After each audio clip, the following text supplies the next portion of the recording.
I'm going on a little bit of an experiment. I've been watching a lot of YouTube channels with primitive technology guys who make wonderful things out of stuff with very basic tools and that. I'm not terribly into doing everything absolutely primitive, but I've always wanted to make my own bow. I've been an archer now for 21 years. I've shot all different types of bows. I've hunted game animals. I've participated in competitions and so on and so forth. And one of the things I've always wanted to do is take, right from the very beginning, a bow out of the bush and whittle it down and make one properly. Now, I had a chance to learn with a bloke called Lars Richter. He's a German living in Australia, and he showed us how to make bows. I used to run an archery range, and he came out and he did a workshop with us, and that was really cool. Now, I was talking to him and he basically told me that you can make a bow out of anything, of any wood, but the type of wood you use will depend on how long it lasts, the poundage, its application, so on and so forth. So, there are ideal bow woods, and then there are bow woods that will work for a time. That's what I'm basing this experiment on. There are bow woods that will work for a time. Now, I'm looking for a bit of wood that will be partially seasoned, but not old and dead lying on the ground. I think I found my tree. This tree is dead. This one just here. It is dead. You can see at the top. But only recently, it's only just dropped its leaves and so on and so forth. And it's got a relatively nice straight trunk that I reckon I could probably make something out of.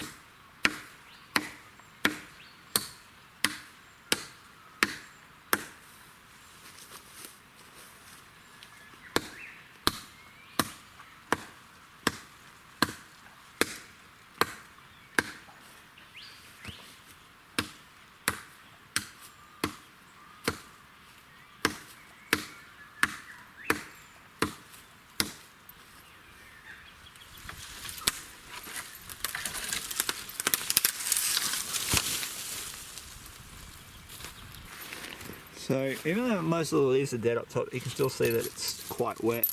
And I have been told to pull the bark off it when it's wet. So we have to get in between those two layers and pull the bark off. That's our next step. We'll see how we go, eh? Grizzly keeps getting in the way of the axe, so he gets to stay over there and dig his hole. And I'll get to work.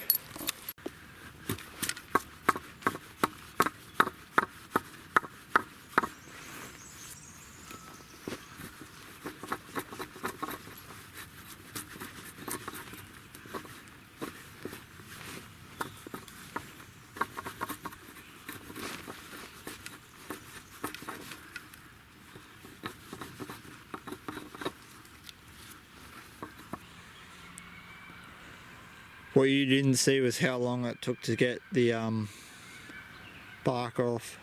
There's a lot of it all over there, and there I used various trees to prop it up. But now we're done. So it's debarked, and now I've got to decide whether I want to split it.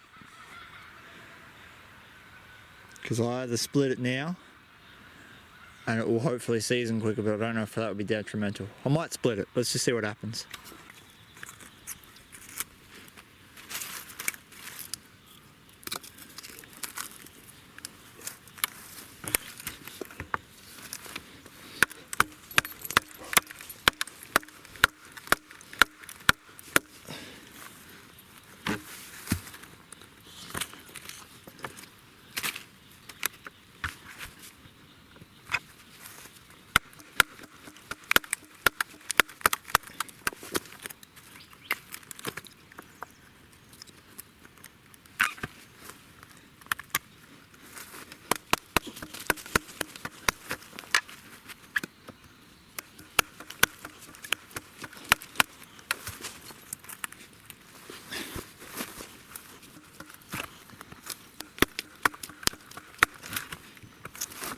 There we go, we used a hatchet to take down a tree, completely debark it and split it with nothing more than a bit of a wattle branch that I broke off for a hammer. Now I just got to get these back and start seasoning them, then we'll look for part 2.